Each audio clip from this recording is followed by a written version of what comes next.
I'm Jim Rugg. My name's Ed Piscor. And today, Ed, we're going to look at some super secret comics from an absolute legend in the field. But before we dig into those, a couple of quick notes on our own promotional work here. This is Octobriana 1976, my latest comic book, fresh back from the printers. 3 different editions, fluorescent blacklight. This is fluorescent ink. A black and white edition, like an 80s black and white explosion comic, printed on actual newsprint. Super psyched for this version. And a vintage, colored as if it were published originally in the 1970s. Classic, old style coloring. Quick glimpse of that just to show you what I mean. And these are coming to comic book stores in the coming month. So very excited to finally have this in the flesh. Sick, man. And I'm serializing my latest Outlaw Splatterpunk comic, Red Room, on my Patreon to start. Patreon.com/EdPiscor. Right now I'm working on an EC Comics inspired set of stories, man. Like Very cool. One of the formal experiments that I wanted to try for a long time was, can you make like an EC style comic that has multiple stories, each with a shock ending, but have it be one big story where like the final shock is the biggest shock that sort of ties everything together? That's what I'm trying to do. This is the 4th Red Room story I'm working on, so we'll see how that works, man. And look at this, man, just for a little extra flavor. Look at this guy. Let him know what to expect. Getting his face split. Look at that, man. There's no redeeming qualities to this comic whatsoever, and we could use a little bit more of that in comics these days. But today's episode, Jim, is brought to us by our brother from another mother, Patrick Ian Rooks. That's patreon.com/Patrick Ian Rooks. We talked about him before. You saw his stuff retweeted and talked about by the great Eric Larson. Celery Stalks is his new one. And this is Celery Stalks number 7, ahead of schedule. Awesome back cover by our another brother from another mother, Charles Forsman, with like, don't that look like that yellow bastard a little bit? Totally, yeah, man. It's good stuff. And quick flip through for a paperback version collection. I love this format, so very excited to see this whenever it showed up. And this dude's been putting in the work, man. We've been following him for a couple of years. Cool to see him plugging away on this latest series and doing well. And here's the deal with Patrick. Homeboy lives in Georgia, and the very few times that I've been to Georgia for literary events and whatever, I would wander into places and see Jack Davis artwork that I never saw anywhere else. Sometimes he would draw, the original bartender's portrait. I seen some unpublished, unapproved college mascots that he drew for different schools around Decatur and stuff. Patrick got a hold of some unpublished samples of a newspaper comic strip series that Jack Davis is trying to sell. I believe sometime after EC Comics folded.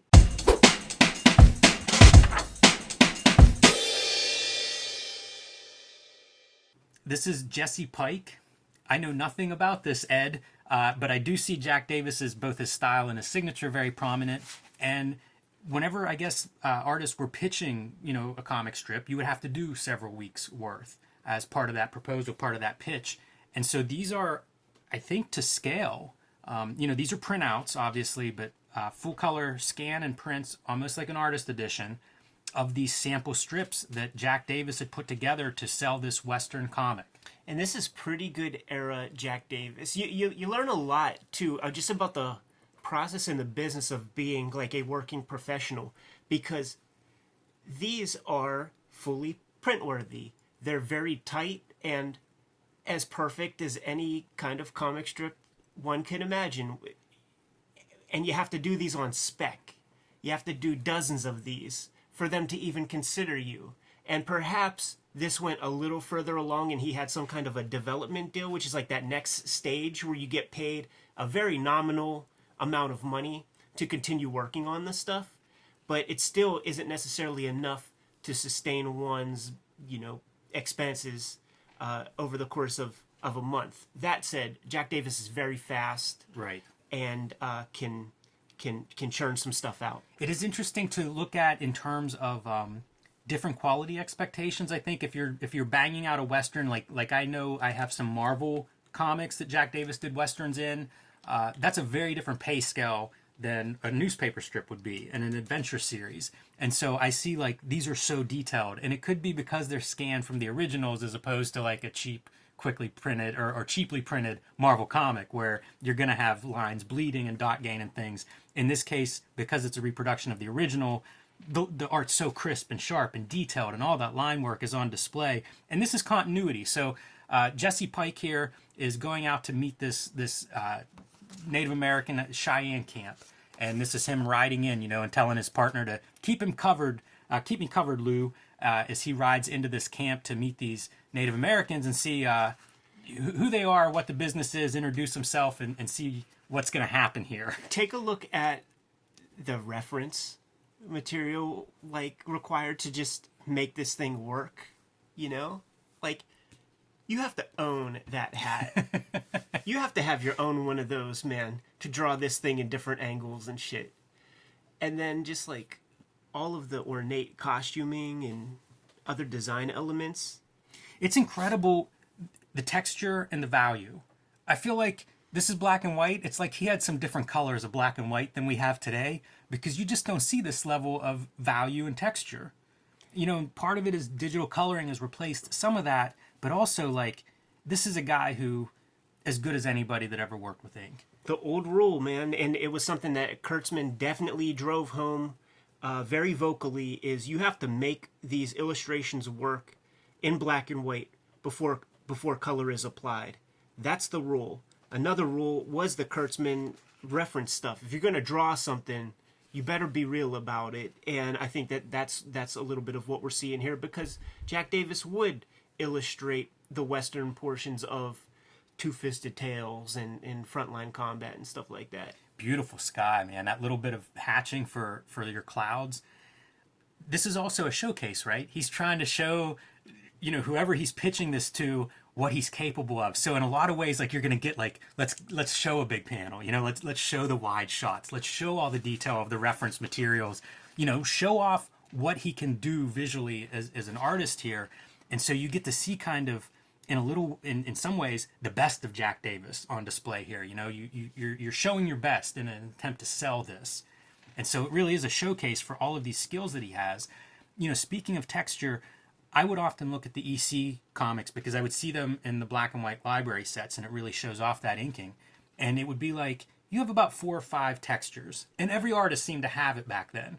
And those textures could be applied to different things. Like, this works as clouds, it works as dust, it works as, like 3 or 4 different things. If it's on a guy's pants, it indicates dirt. If it's in the air, it's a cloud.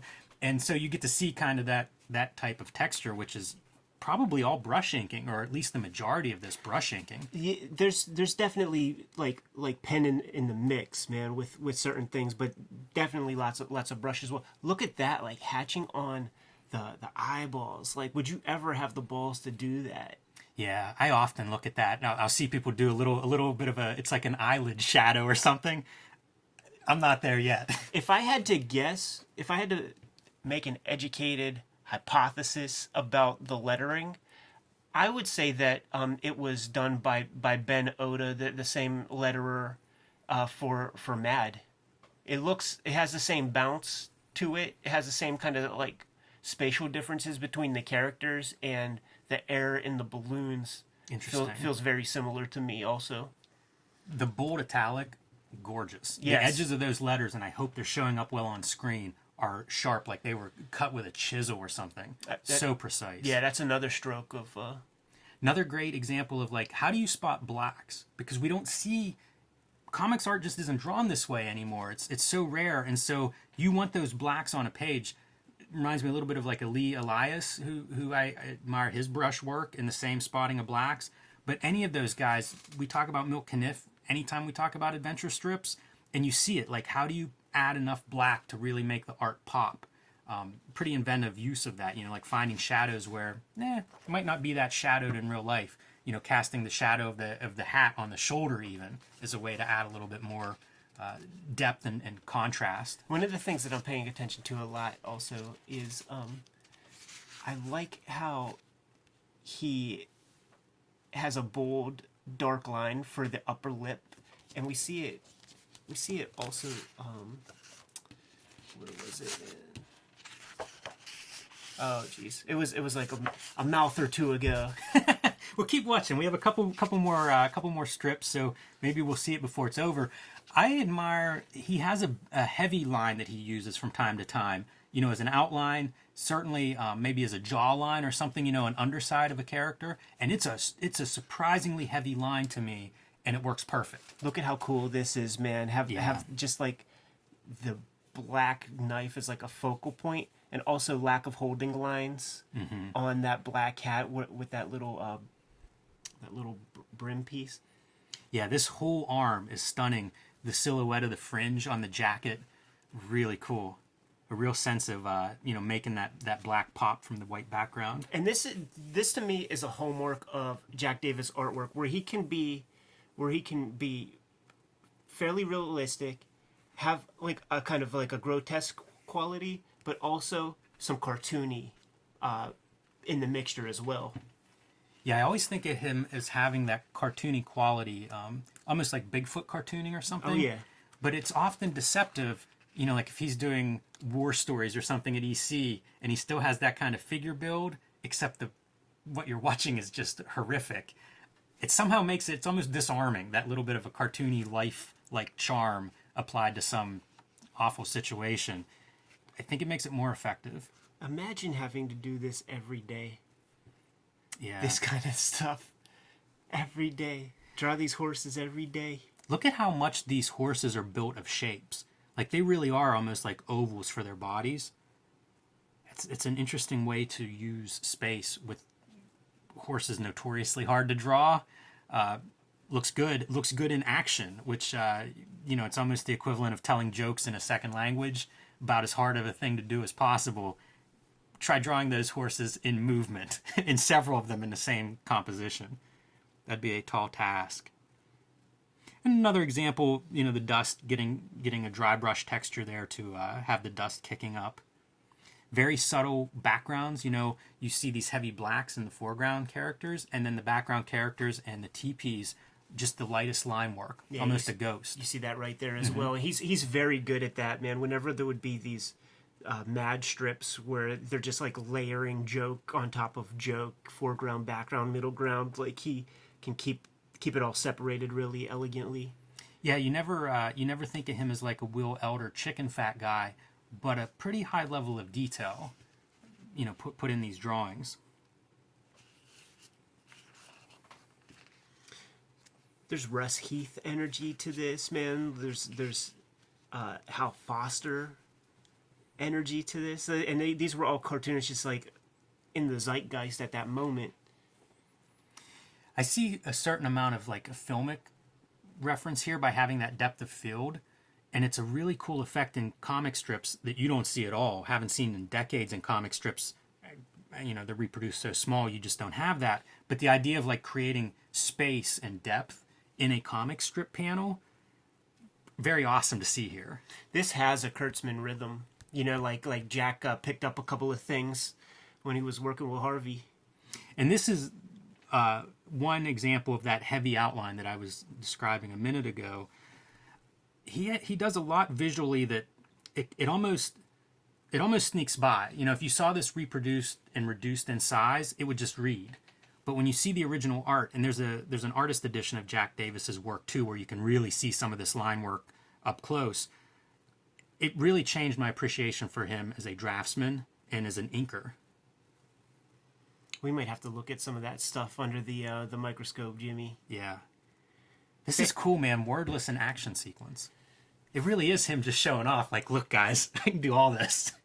It's fantastic stuff. It's too bad we didn't get more of this, because perhaps even right around this time is when he starts to lean more heavy into doing TV guide covers and shit like that, man. You know, he's done thousands of pieces that you and I have never seen. Yeah, super prolific, super fast, super versatile. It's all on display here, man. These are great. This was a very nice find. Thank you to Patrick Ian Rooks for sending this our way. It's fun to look at someone like Jack Davis's work in this format. He said there's more strips too, man. This is just the amount that he was able to print on his bubble jet before the toner ran out, man. We need to send him an ink cartridge or two and request a few more pages of this. Amazing. Such a treat at the PO box very recently with this. Awesome. Give one more plug here to patreon.com/Patrick Ian Rooks. You can check out more of his work there. And again, thank you, Patrick, for thinking of us and sending this. And we would be remiss if we didn't plug some of our own stuff as well before getting out of here, man. Red Room at patreon.com/EdPiscor. Witness brutality, witness carnage, witness decimation, which is to reduce a person down to 10% of their bodily mass. Speaking of witnessing, Octobriana 1976 coming to comic book stores in the coming weeks, coming to all of my Kickstarter backers even quicker than that. Kayfabers, like, follow, and subscribe to the YouTube channel. Hit the bell icon so that we can notify you when new vids are available. And you're going to want to have that notification handy. For instance, if we talk about this book on the channel, people are going to run to Amazon and eBay to scoop up a copy, and then the thing's going to be worth $100, $200 before you know it. You can subscribe to the Cartoonist Kayfabe e-newsletter at the link below this video. You can find Cartoonist Kayfabe merchandise and t-shirts at the links below this video. Jimmy, let's go crack open that Jack Davis Artist Edition. Agreed. Let's go crack open that Mad Artist Edition. Give these guys their marching orders. We'll get out of here and go do that. Read more comics.